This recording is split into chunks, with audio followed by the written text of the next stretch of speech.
26. I think you've got me here at least, but I believe we're live. I'm actually here at CompTIA's ChannelCon here in Chicago. It's been a beautiful 2 days, lots of knowledge, lots of learning from people.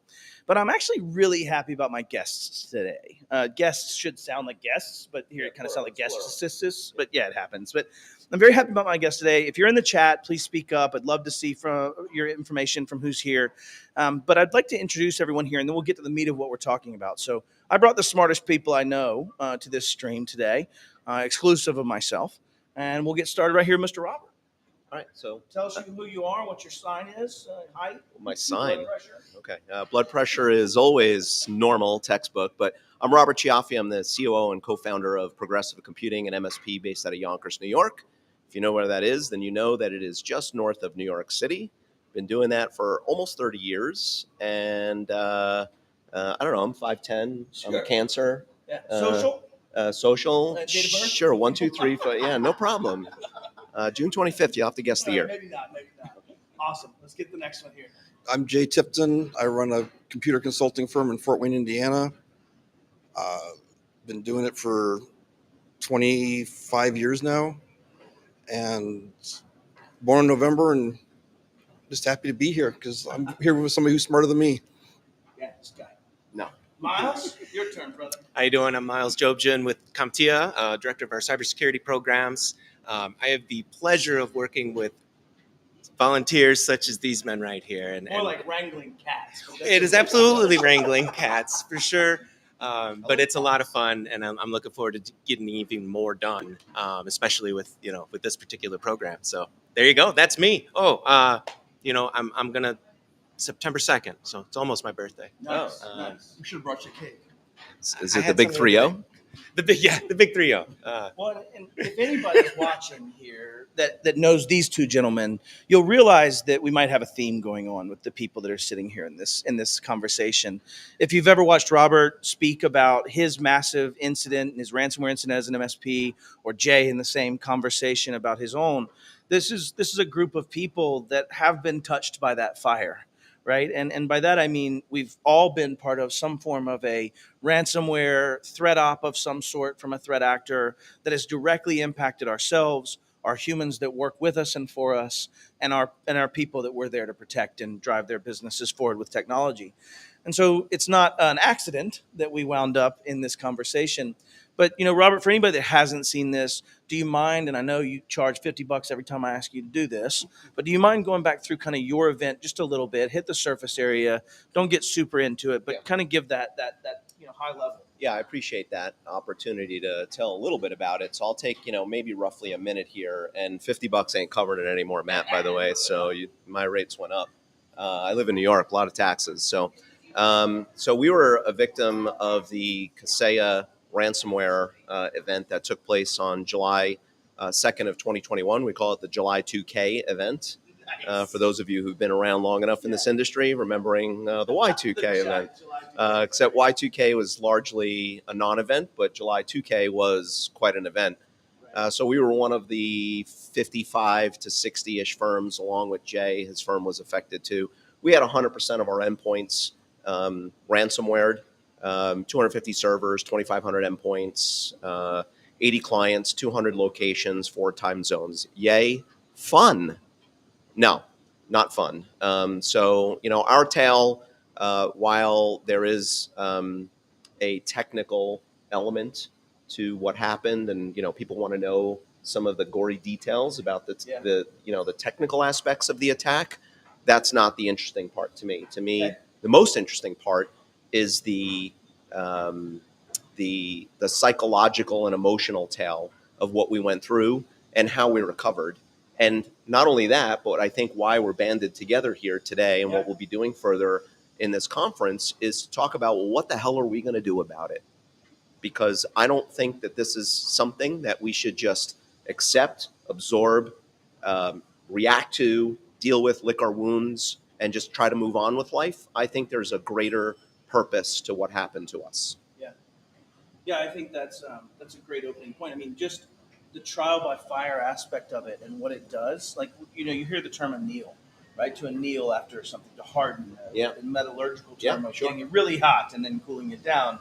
And I think the point is this is an annealing event, right? When we get into kind of the conversation, for me, this is where it started. When we lost that big, when we learned that we were that compromised, it changed everything. It was a Totally. fundamental paradigm shift for me. Yeah. That's awesome. Thank you, Robert. You're Jay, welcome. if you don't mind kind of educating the crowd here about yourself. And I've set myself up for failure, audience. My iPad's not working for me to control my stream, so I'm going to have to get up to show your comments. But I will. That's how much I love you out there. So I'm going to go do some comments. Okay. We were in part of that wonderful July 2nd event. We had about 700 systems in total affected, including all the systems with our disaster recovery plans. That's a great point we'll come back to. Yeah, DRs. Yeah. I've learned a few things through this whole event. One, that I have an awesome team. They just rocked. I found out I had more friends than I thought. People were reaching out from everywhere to offer help, sent machines, sent money, sent food, had clients coming in, bringing in food. So it was all just a touching. But, it affected us. We changed our whole security posture. We're changing the way we're doing the servers. We're locking everything down. And it's just been a huge learning experience for us. Yeah, and I think that's the point is that, I can't legally speak about mine very much right now, but I will eventually once that time has passed. But I would say that for me, it really is, nobody thinks about those things, right? When you have an incident and you're dealing with needing to call every customer, for example, and tell them about what's going on, it was in the encrypted system potentially. It was in the attacked system you can't trust. It's, yeah, exactly, right? And I think what that brought for us, the three of us sitting here, and Miles is our official, cat wrangler here. But I think what that brought for us was this understanding that there's guidance needed, there's education needed, there's things you're not going to expect, and it really helped. For me, it was Kyle Hanslevin, right? I think probably for each of us, it might have been that helped me through that process. But that was one. Oh wait, I can still do the chats from here. What? No, I can't. Dang it. I lied. But I can see Spencer. Thank you for being out there. We appreciate you. I'll get my big butt back up and hit the buttons here again and show your comments. But the point is, and to let the cat out of the bag, if you will, we made a lot of cat references. I have a problem right now. Thank you. Maybe that's what it is. I knew. Are you a cat lady? I or a cat man? Wow, bro. Why we got to tell people all my back history, bro? Yeah, no. But the point is, we got together and I don't want to steal thunder from this because I think this was your idea, Robert, of how can I help and give back, as I understand it. So why don't you introduce it then? I don't want to steal your thunder. So sure. After we were affected, and Jay's story and ours, although there are some differences, there was a tremendous amount of parallels in the community response that we received, from friends. I didn't know how many friends I had until you're in really big trouble and they start showing up at your doorstep, literally and figuratively as well. So, this was over the summer last year. So around this time when I started to have some introspection about, the event and what it meant for our business, for our clients, for our employees, for my life and my family. It's and that paradigm shift, right? Like you're now analyzing it under that lens. I'm in total philosophical mode, right? I'm getting really kind of almost religious about it. Yeah. And I started to reflect on the tremendous response that we received. I'm an Evolve member, been there for a long time. I facilitate 2 groups. I mean, the amount of outpouring of help that we got from the community and from the vendors that we deal with. And I can, name them all. You named one. Kyle at Huntress was definitely one. We had tremendous help from Axion and so on and so forth. Pax8 as well, by the way. But it was accidental, right? It was because people cared about it. Well, yes, it thank right? you. And that is the point I'm trying to drive at, is that I started to have one of those oh crap moments that I got really lucky. Right. The right people happen to exist to help. I was doing a lot of the right things, and I don't mean to make this sound the way it might sound, but I might be in maybe the smaller minority of MSPs that frequent these shows that are, take full advantage of their CompTIA membership or in some sort of, peer group. It doesn't have to be Evolve, and that have made a lot of friends. There's 40,000 of us, from what I understand, across the U.S. I don't see 40,000 of you at these events, quite frankly. Now, some of you Which maybe. I'm calling you out. Yeah, I'm calling that guy. This one, That guy's this that one. third guy on the left the guy over on the there. left. Yeah, I don't. Yeah, he's out there. He knows who he is. I saw it. I saw the dream. I saw the whole thing. I saw my crowd. Yeah. So I started to think that, well, what happens if one of these guys that I care for as a brother or sister in this space, even though I've never met you, Right. and I may never meet you, but I care about you, and I know that sounds weird. There's a shared empathy and understanding of what we There do. is The a- brethren. Yeah, there's a brethren, there's a brotherhood and sisterhood. It's almost like a fraternity or sorority that I think that we become a part of. This community is weird, right? But it's weird in a good way, Yeah. right? We're born, like most of us are really techies at heart, Yep. and we're not. We want to build something. Yeah. We care about Share, technology and and, we- sharing. And yeah. you build this immediate trust with people in the industry because you have this common ground, right? We were joking earlier about playing D&D, right? If I meet another D&D player, like, you know, Common ground. I'm gonna, we'll break out our 20-sideds and start rolling just for the hell of it. Exactly. But the point is, I felt like we needed to codify and organize that response so that someone who doesn't have that level of resources at their disposal can sort of hit that, break glass in case of emergency or dial that 911, right? If you're sitting at home and there's a fire or some sort of calamity, some disaster. You've known since you were 4. Yeah, to 911 dial is what, the right? answer. 911. I'm sorry for our UK and overseas people. It's not 999. 911 there. It's 118 or 1. I don't know what it is. Yeah, I'm yeah. sorry. We're not being very cultured. Yeah. Okay. Yeah, We're yeah. going to that Yes. side of the audience. Yes. Sorry. So there's some friends walking by, wave. I felt that we needed to make it public that there was this available resource that someone could reach out for help in their dire time of need, and whatever that means, right? And we're going to get into over time, probably not on this show today, Yeah. about all the levels of detail there, but at least at the bare minimum that you have someone like Jay or myself or you or Miles or someone out there who has sort of a playbook in front of them that knows how to counsel you through an event like It's a that. coach, right? It's like a coach, yes, at the bare minimum. Now, if you have what Jay and I experienced, you have a huge math problem. Yes, you do. And that Outputs v inputs problem. yeah. You can't get to every endpoint that quickly. So you're going to need more than just that. But that's the starting point, and that's where we're starting. So this is version 1 right now. I want to touch on this real quick. So Brian Wheeler is a good friend of mine. He's been, we've worked side by side. I think he's probably smarter than me in several things, but he actually wrote on there and he said, that's an actually great call out or a great point that it's that accidental, and I want to get his words exactly right, but he said it's that accidental assistance is a huge story for the channel. Folks showing up to help others in need without requirement or request. Wow. And he's right.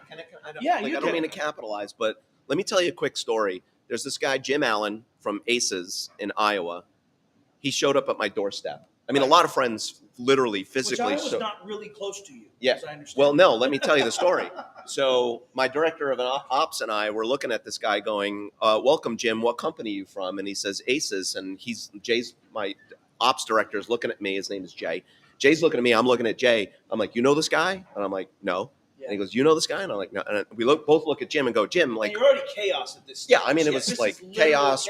We're chaos. like And exhausted. it's We're mentally, we're like Yeah. spent already. And like, like in my New York way, I'm like, so who the fuck are you? Right. Right. Sorry. Yeah, That's what are you trying to take advantage of me? Yeah. Funny side story. First time I went to New York, Yeah. I'm old country boy. yeah. I'm getting there and I come up and try to talk to people and I walk out and this guy's like, you get in cab, come cab. And I was like, okay. And this lady grabs my arm, sweetie, you don't want to get in that cab. Okay, thank you. That's a typical New Yorker helping people out. But we looked at Jim and like, who the blank are you? And he's like, well, I heard about what happened to you from a friend of mine. And he named the friend who I knew is a close friend of mine. And so this guy just decided that he was going to get on an airplane and show up at our So he doorstep. spends $700-800. And he spent 2 weeks with Yeah. us. And by the way, the guy, Jim Allen, if you know him, and if you're out there, Jim, God bless you one more time. Yeah. And I'll keep doing that till the day I die. And what's great, he was a didn't do it to machine. get recognition. No, either, no, no, right? no, no, That's no. the other Right. side of it. It's No. not like he did that to go broadcast. Absolutely I not. flew to Robert's place and Yeah, helped yeah. him. Like, No, I've never totally heard not. the name. Other Totally than your not. stories, Totally not. right? I keep telling Jim, like, if you ever get a flat tire on like Bro, a side road in right. Iowa, don't call AAA. Call me. I'm Yeah, coming yeah, out and yeah, changing yeah. tire. Because that's how really I feel. I mean, if the guy's in trouble, I will help him. And that's kind of what I mean, right? Like, it's not just me that gives a crap. Right. Jim represented the anonymous person out there that I never knew before, Yeah. who feels and behaves the same way I do. And so that gave me inspiration and hope that I know. And it's, and how many of us have met people and know other people Yep. where we've experienced that same sort of thing. Oh, I met some guy from Kentucky. I met another guy from California, some gal from New Jersey. And these are awesome people. And I keep meeting awesome people because we're awesome people. Yeah. That's the message. We That are. was if we wanted to distill it down and cut it off right now, that's it. We're just That's awesome it. people. Done. Yeah. All right. Mic drop. Okay, we're done. Yeah, no, There you no, go. No, don't you stand up yet, Jay. We're not done. I'd love to actually touch on that just a bit. So Please. I've been with CompTIA now a very long time. I don't Yeah. like to say so. Coming You're on, like this is- 27, It's, so it's it's, probably it's 20 19 years now. It's going to be 20 next summer. But Congrats.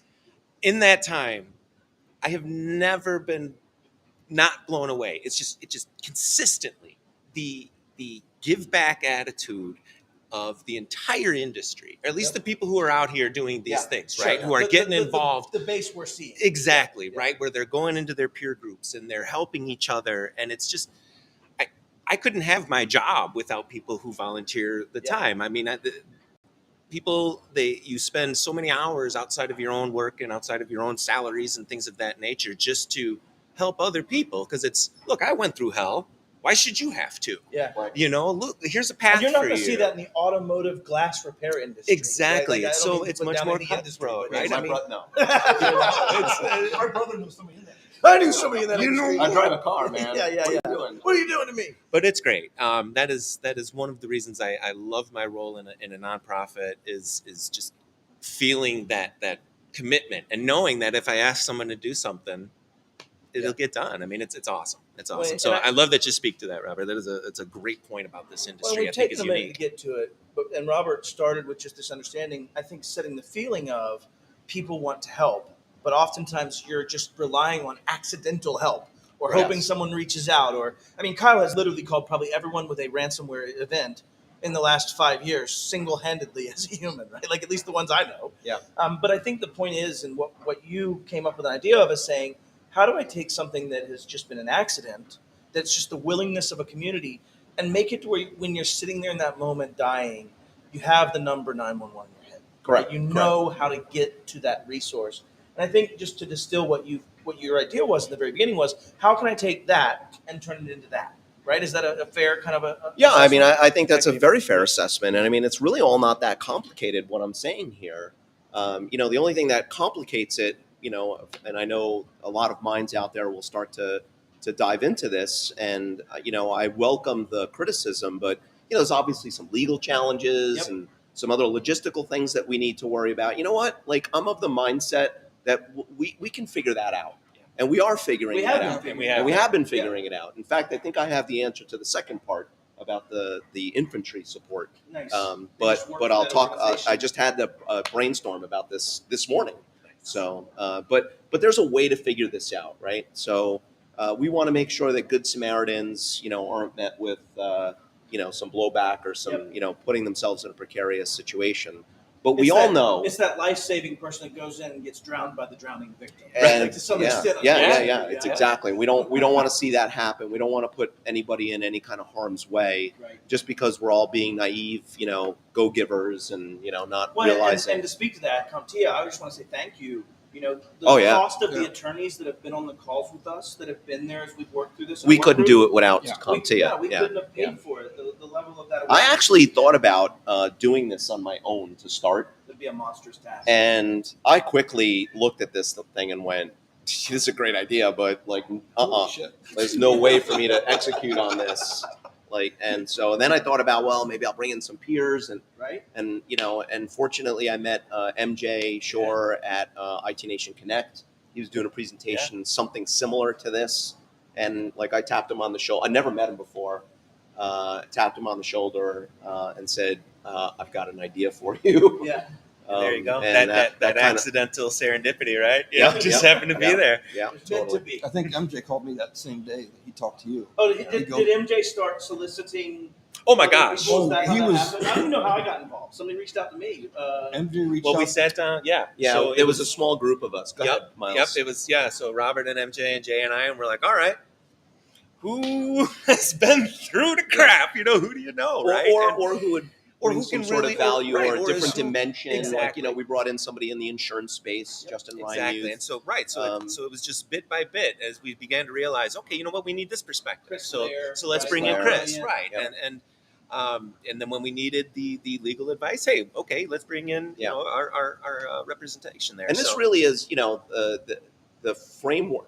In order for the framework to take hold and thrive and survive, CompTIA is just the perfect organization to care and It's great. foster for this whole Great. idea. And it's a great opportunity for this to be really member driven, right? It's people are going to be out there spreading the word.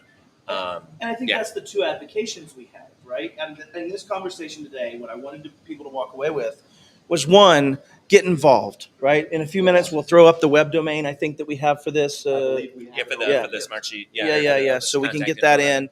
We'll get those pieces up. If not, I'll add them to the comments after this. But the first advocation is, if you can, help, right? I think that this is your opportunity from a volunteerism perspective to give back in a way that is much more controlled, much more protected than just reaching out, getting on an airplane, and showing up at somebody's front door, right? And so I think Although that helps. that does help a lot. Yeah, I don't want to take Feel away free to do from that. it. Yeah. But the point is, if you're an MSP, if you've been through these things, or even if you feel you have something to add, or if you want to help and don't know how, reach out, do the contact form. We'd love to have you. That's important.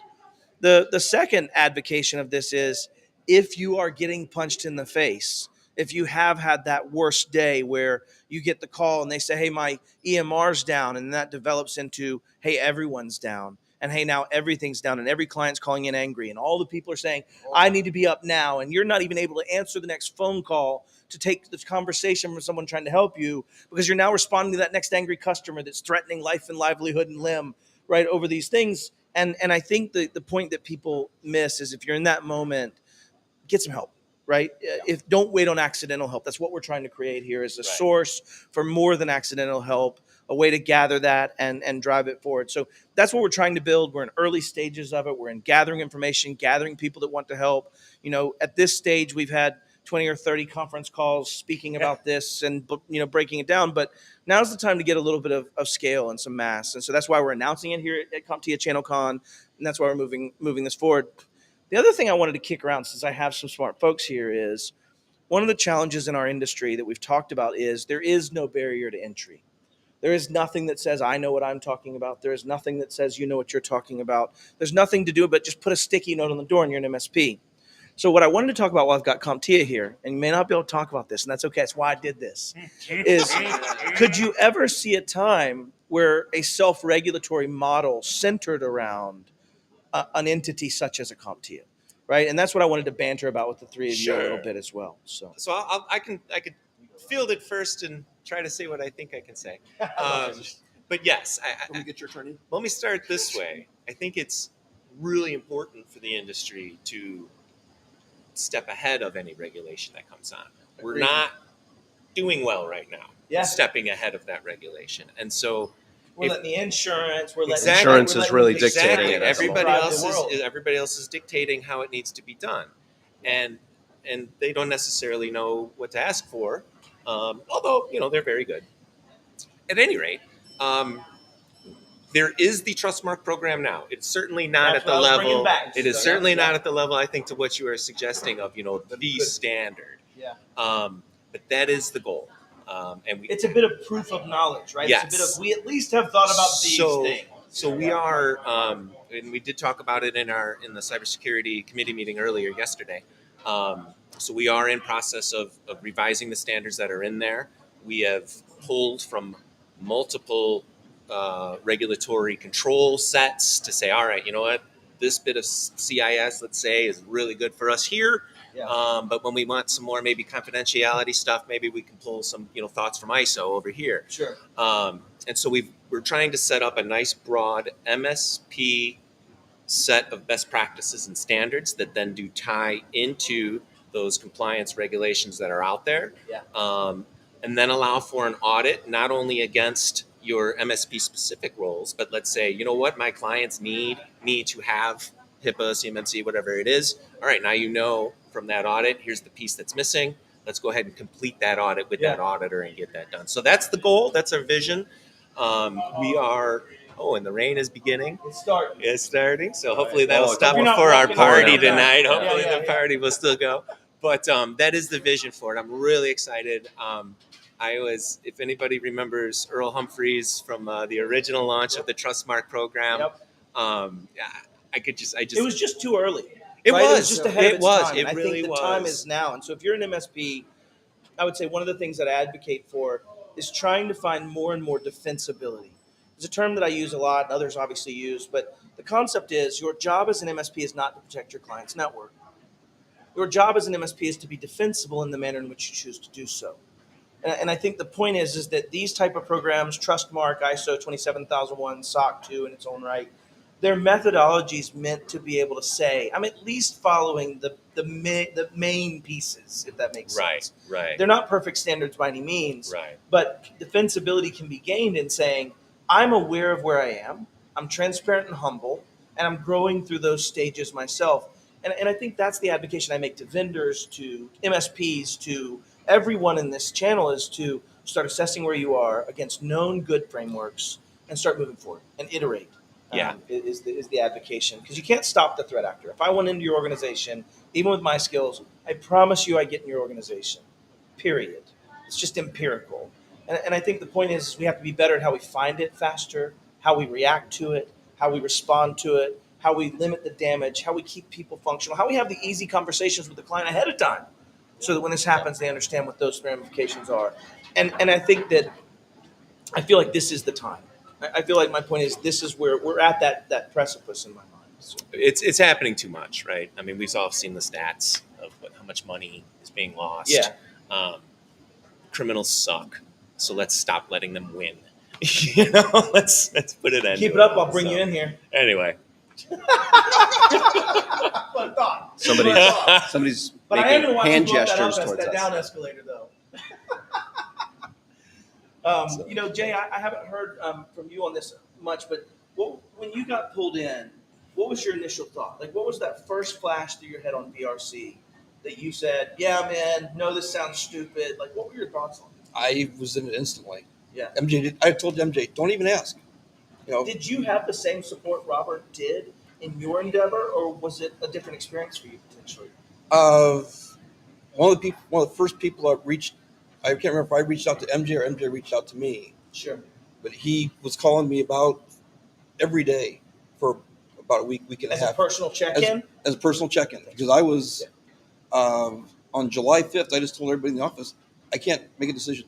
Wow. If it's under $500, just do it. I don't want to see it. Yeah. I need to focus on getting these servers just analysis paralysis that was running in? Like you just can't make a decision enough. You have to just do it. I was trust just your gut. overwhelmed. Yeah. I was on overload. I was on Red Bull. Yeah. That first week, I maybe got 15 hours of sleep, if that. Sure. I was at the office the whole time. Yeah, that's brutal. It was weird because did you feel any? I don't want to get too deep in the weeds on emotions, but I know in mine, almost tearing up. I do the same thing, by the way. I do. I had some hard days. There are times, there are moments when I feel like I'm breaking down. Yep. I can laugh about it mostly. It's easier now, but there's still some trauma, right? Totally. So did you, Jay, did you weather that storm well? I mean, as you were going through the process, or was it just too chaotic to even think about it? It was too chaotic, and I left it that way, so I didn't have to sit there and think about the emotional if you side. will. Yeah. I could just shove it in the back for right then and just get the work done that I need to get done. Yeah. And for anyone that's not been through this, it's hard to help someone understand what it feels like, and it's hard to help people understand. And so I ask these questions because I want people to understand how much of a difference this is from normal operating mode. Yeah. Right. I was playing red versus blue earlier today. I lost. Just go ahead and say it. I suck at life. But I was playing red versus blue this morning, and when you go into incident response mode, it kicks up with this ominous music, and it gets your heartbeat up, and it's like that's just such a tiny simulative feeling of literally picking up the phone constantly or figuring out how you're going to talk to clients, or not even knowing what to do next. And like that chaos is something that the three of us and all of us and everyone that's been involved, I don't want to miss anyone. Jason Slagle was part of it, Kristen Lair. There's tons of people that are involved in it, but we just want to stop you from having that chaos without some anchors, right? Yeah. Without having some things to say next, which would have worked for Jay in the sense of, I'm trying to compartmentalize and just focus. Now you can focus on the things that have the highest and best outcome, right? Yeah. That are going to be the biggest impact in that space. One of the coolest questions I have, and I'd love to ask each of you, is how did you decide who went first? How did you decide who got their shit back? FBI made that pretty clear. Did they? Yeah. Okay. Medical, first responders first. Oh, no, this is an interesting piece of this. I hadn't heard Yeah, this. when I talked to the FBI, they pretty much said, well, you need to get your medical clients up first responders first, Yeah. and then They're looking at critical infrastructure Correct. first, and I'll bring right back to that here in a minute. But yeah. and then the businesses, and then non-for-profits. Yeah. How does that land when you're telling a business that's probably 12% of your revenue, 4% of your revenue, 6%? Sorry, you're in manufacturing and you're on 5th on the list. Did that create any additional, or did you use that as a bit of a, or did they even hear these things? No, when I was talking to the clients, I said, this is per FBI and the government. This is how these folks are first. This is second. These are third. Yeah. And So you had a bit of a shield in a way, right? And this, I have to do this because that's what I've been told to do. Correct. Yeah. At that point in time, I wasn't going to go off the list. No. Yeah, we our first few was more of a test because we had spent the weekend waiting for the forensics to come out. So we actually had the sanity of mind to start thinking about, well, instead of sitting on our hands, Right. let's think about what the recovery plans ought So to you look spent like. time during that downtime to plan the recovery Yeah, plan? because everybody was like Yeah. in the office until midnight, Saturday, Sunday. I'm like, what do you like? There's nothing to do. Yeah, like, you're twiddling your thumbs. yeah, at I the mean, stage. attorneys, put the leash on us and a muzzle on us. Well, I shouldn't say that. Well, and for people that don't know that, if you don't realize when you start enacting your cyber insurance plans and you bring in, whoever it's going to be, whether it's Spear Tip or whether it's whoever that's doing the forensics, you're pretty much at their decision and discretion. And in a nutshell, we Yeah. needed. I mean, it took 48 hours for the forensics to be complete and double confirmed by. Actually, Huntress was amazing because they actually did the forensic analysis within Nice. 24 hours, and right? then they got it to the team doing the. And then forensics. Kaseya came back and said, okay, yes, here's what we see, and their data lined up perfectly. Nice. So that's when our breach coaches, even though B is the B word. But the attorneys that are part of that breach coach can say that, and you're okay to say that because that's their prerogative. Correct. Yeah. So we had amazing developed, when you write we had thought about, all right, what you do. let's focus on 3 accounts, and we picked one because it was super close to our office. Okay. One because it was a nursing home, so there was that medical element, and one because of I'll say revenue. That's kind of my point. Yeah. Right, and so moving forward from that, I mean, if I'm Because I being didn't have FBI completely assistance at the time. transparent, Yeah. it was mostly revenue. But I want you to think about it this way: it's like almost like tiling a wall with odd shaped tiles, not nice square ones. Sure. Where you put like a chunk, like a hunk of tile up there that's all broken and jagged. Right. And then you're like, well, wait a minute, I've got this little piece here I can stick in now. There's another customer that I have time and Yeah, like I had a tech coming back. It's 3:00. You know what? Go to that 5 little person shop. You're right there. Hit it, bang it out, get it done. Yeah. And so we were playing controlled chaos. Yeah. It took us 17 calendar days to recover about So 95% of 95% of our customers. Some of your customers Yeah. did not transact business in their technology systems For 2 weeks. For 2 weeks. Yep. Some. Yeah. Imagine that. If you're sitting here watching this, not everyone here that watches this is MSPs, there's other businesses and enterprise that look at this, but imagine me coming and just taking your computers for 2 weeks. What does that do to a quarter?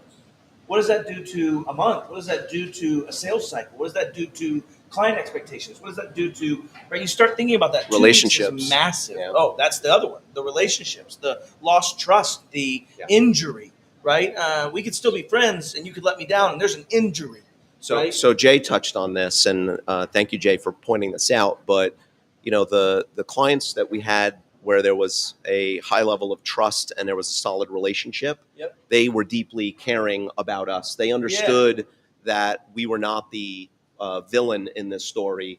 We were the first victim. Or at the very least, they genuinely cared about you as a human, and the other stuff Yeah. will wash out, right? Yeah, Like yeah, that. That I totally. think is one of the Now, things. listen, I mean, they were like on us like white on rice. Like, Yeah. we're going to get my stuff. I need to be up, I'd right? like to feed I love my you. family. How Let's you get doing going. over there? Come on. Let's go. We had friendly competitors and friends send us machines. Nice. I got like 25 machines on Yeah. Monday, which was To July just 4th. use as hard wiped assets to bring in. Yeah, What we and did, we bring took them up. out to clients that were web-based, Yep. gave them a couple of machines, and they could Oh. conduct business. Yeah. That's an interesting part. Yeah, we had some of that, too. It's knowing their business well enough Yep. to know where that shift is, right? And I'll actually speak towards this. This is me getting up on my stupid pulpit. But if you do imagine a identity-centric world that is mostly SaaS, that is primarily the identity, you've reduced your attack plane to the predominance of the identity plane. Ransomware is somewhat inconsequential. I'll just wipe and redo that machine. That was our Yep. experience. Yeah. Most our accounts that were, I'll say, mostly are 100% cloud-based, even though they might have had some virtual servers that were ransomware. Totally. The recovery efforts in a virtual environment, like going to an Azure backup at 8 a.m. was like, Done. we were like done. Like, Yeah. oh, okay. And so some of those we were kind of It knocking speaks them to out. the resiliency of the model we're heading towards as Yeah. an industry. Now, so it's funny because I just did an annual strategic business review with one of our accounts, actually one of our largest ones. And I got this question from their CEO, CFO, COO. I was kind of in the hot seat. Lots of C's. There's Yeah, a lot yeah, of C's yeah. in there. I'm just a Cioffi, so does that count as a But C? you do have a coat on, so it's And not, have I a don't coat- wear yeah, coats well, much. it's Yeah. sport jacket. It is a sports jacket. Sports I jacket. apologize. So, and they had said, because I'm now transitioning them from an on-prem scenario to a cloud-based one. Surprise, surprise, right? Oh, funny Like, how that yeah, we works. actually do that. Yeah, we've been doing And their question was, well, would this have prevented the attack last year, or it helped in any way? And I went through the. clear to say not the attack, but Yeah, I was certainly like, yes. In that instance, you would have been like, it wouldn't have stopped the attack, and our recovery for you would have been a lot easier. But mind you, but please, like the next time I get hit by a lightning bolt, it's not going to be that same kind of lightning bolt. correct. It'll be a different type of attack. Because listen, let's Threat actors going to threat actors are going to figure out a way like, oh, nobody actually has any hard assets that I can ransomware, and Yeah, so we'll I'm going to figure out now go something after new. it in a I'm different going to way. do an identity attack, or I'm going Yeah. to steal OAuth tokens and Yeah. attack you from a business So I was logic very perspective. clear with them to set expectations that yes, in this more traditional type of attack, but there could be something in the future where I could imagine, Yeah. right? And I'm just an MSP. I'm not like, I don't have a security background. That that could happen, Yeah. right? Well, and I think the best part of that conversation, and I got to go up and get a comment here in a second, but it's really about the cadence of this being a game, right? I have a show that I do on Fridays called The Game. The intention of that is to understand that this is an ever-evolving game, right? Unlike football, maybe where the rules don't change all that often, you just have player stat capabilities and some other creative things. This game changes a lot. The attacks that are ransomware because they're the lowest hanging fruit, but business email compromise is just as valuable. Yep. Right? I had a $1.9 million business email compromise we did a response over. But it is the most universal and easy to spread, right? When I'm doing BECs, I have to target that. I have to have some work and some logic. If I can just simply get on an MSP's system and deploy ransomware, I don't have much touch. I don't have much TTP exposure. I don't have very much that's actually very valuable. But I do think the conversation with your client of, this might be different next time. I don't want you to take this as the end. Right. Is I need to be your advisor as this continues to change, and you need to have an operational willingness to continue to change with it. Correct. Right? Like everybody comes back. Robert, you're always coming back to me $5 more. Carl Bittmore says he was $2 Carl. Yeah. Right? It's because it is changing, and I think that piece helps you explain that so much better to customers. Of yeah, I'm gonna keep coming in with new stuff, and you're just gonna enjoy it. It is what it is. Remember when you didn't have to take blood pressure medicine and you weren't fat? Right, life changes. Wait, I'm what? I didn't mean you. I was talking about this other guy in the audience. Just insult me. I may have, Yeah, but it's not it's okay. I love you. Oh, we got Eric Taylor. Great. If Matt will still be friends with me, there's hope for all. I am still friends with you, buddy. I appreciate everybody trying to raise this tide. And no, I'm not saying that one. I did not get automatically almost sued by them. But anyways, the point though is I love that you're having that cadence to talk. And I don't want other MSPs to have to go through that before they can have that talk. Yeah, I mean, Right? so Right, like right. so one of the benefits or silver linings, as we heard in the keynote today, it was one of the phrases that we heard in the Sure. keynote speech today. Silver linings. One of the silver linings for this is now the level of authority, which I'm a pretty confident guy, so don't like make me mislead you. I pretty much walk into clients. I'd have never thought of you as an A-type guy that walks in and does whatever you think is right. No way. It's true. It's true. All right. It's I true. believe it. It's You true. told me. Believe it or not, I'm an introvert. Whatever. Yeah, no, I am seriously. I actually am as well. I live extrovert. By that I mean what recharges me. Yeah, is what being by recharges you is myself. yes, totally. I don't want to see people Right. to recharge Right, myself. right. I want to be in my own little space. So the silver lining here is now when I'm speaking on this topic, especially with people who are writing me checks, I am speaking with a different level of authority than ever before. Yeah. So the last thing I am suggesting anybody out there to do is to expose themselves to a ransomware attack just so they can have that, what I call now a digital but tattoo. if you want to, I hear Eric might be. Never Yeah, mind. well, you never know. For a fee. Could be a business Take model. 20 points. Yeah. So that's that's the upside here is that I think the clients who stuck with Jay and the clients that stuck with us are the ones who are going. They're in it. They're leaning into the conversation now, right? Yeah. They're no longer disbelievers that this is hocus pocus or But if it's you- not going to happen to us. If you don't have the conversation, then you may be subject to a different death. And what I mean by that is the company that we bought, as the storyline unfolded, had actually been ransomed 3 times Ooh. by the same threat actor over 2.5 years. And the point was they never had the conversations. We, at the end of the day, lost every single client that we Wow. acquired in that. And so the loss was over $1 million. But the point was that I think what you should take from this is if you're not having the conversation, if you're not speaking from a position of authority. Yeah, you have to at Yeah. least have the conversations. Otherwise, quite frankly, you're doing a disservice and injustice to your Yep. customers. You must tell them, despite what you might be thinking or feeling or saying to yourself internally, they're not going to go for it. It's too much money. Bullshit. You Dude. need to have the conversation. Preach it. You need to just put it out there. And Yeah. if they say no, that's okay. Say thank you for your time on the phone today or that meeting with the, in an email and say, I understand that you're rejecting this quote. Just letting you know, blah, blah, blah. You don't have to have them sign off on anything. No legal document. As long as you have a little bit of a paper trail to say that they refused, then your ass is covered, right? But here's the other part of it. Remember, your competitors, like me, who might be in your neck of the woods, is having that conversation with your customers. So somebody else is. Yes, and the ones that are, I think, are going to be seen as very pragmatic and being educated. Yeah. And I'm going to say, what are you talking about? What do you mean, Jay? Miles, what do you mean Jay's not talking to you about security? Like what? Security. Like really? Are you sure? I mean, he's a reputable competitor of mine. He must have been telling you about this, right? No, Robert, I swear he has not. I want to include this real quick because we have a comment from Nate. Nate said, listen, do you all have a resource for questions like, as an MSP, which PIM or PAM solution should I use? Privileged identity management, privileged access management should we use? Do we need one? Is there only one? Or we need more than one, depending on the identity service it's protecting? Question, is there a PIM PAM solution? And he goes on to say that includes JIT-GIA that you would integrate into our PSA. Easy questions like that. Those aren't super hard questions in the sense that those are the things that as practitioners we have to continue exploring, right? JIT-GIA is just in time, just enough access. And it's meaning concepts like, hey, maybe we should limit our blast radius. Maybe we should make it to where when the threat actor lands, they land on an account that had 5 customer access and didn't have 100 or 700, which we had at the time, right? And so you're speaking to my heart. Nate, is there a resource? I literally talk about this literally every day, all day. You can reach directly out to me. I'd be glad to have a conversation on some of those. But I think your question, actually, I have a public cell phone number for that purpose. But the point is that he's trying to make, I think, in jest a bit, is any way to answer those easy questions. No, we're going to have to be better professionals. We're going to have to grow. We're going to have to be better. We're going to have to be professionals that drive down this space and continue to educate ourselves. And heretofore, that hasn't really been the MSP shtick. We were built on efficiency and efficacy. We were built on delivering good technology solutions. We're just now catching up to the understanding that, holy crap, we can be the worst aggregator for the end of our customers' lives that's out there.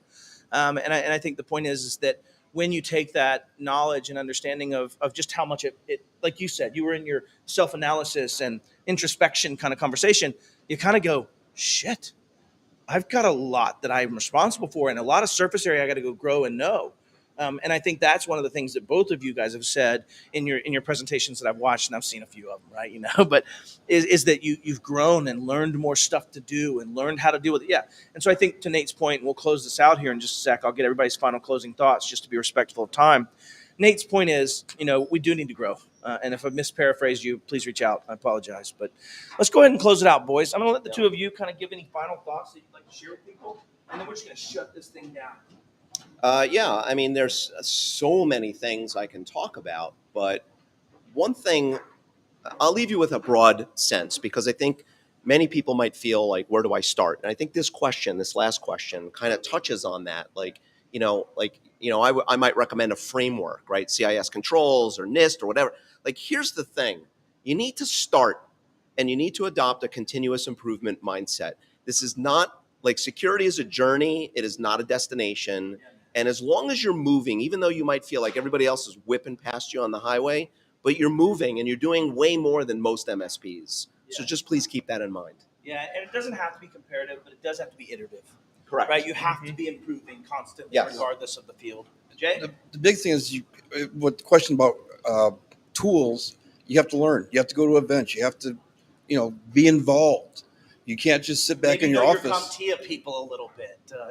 Shameless plug. Yeah. Apologize. No, CompTIA is a big part of it, because we can come here, meet the vendors. There's not a high sales pitch, and just have conversations. Yep. Continue learning. That's the theme, ladies and gentlemen. I've had interns change their major in school because they didn't want to continually learn. Oh wow. Yeah, But that's a fair way to at least look at what you want to do, right? Yeah. Like, don't get it with the wrong pretense. I was very honest with them and said, I spend about 20 hours a week reading. Yeah. And I'm not keeping up. I up. consume video content. That's predominantly my methodology, but same concept. Everyone that's been here, thank you guys so much, and gals so much. It's awesome to have y'all here. Miles, thank you for letting us do this. Thanks for being at ChannelCon. This is great. ChannelCon 2020. Woo! Evil. Oh, no, we changed it around. Oh, But, we can show them real quick you're evil. This was my idea, by the way. Yeah. I get full royalties on this idea. Yeah, evil is your full royalty. Yes. Well, Bro. I'm evil Spock. Live long and prosper. Thanks, Brian.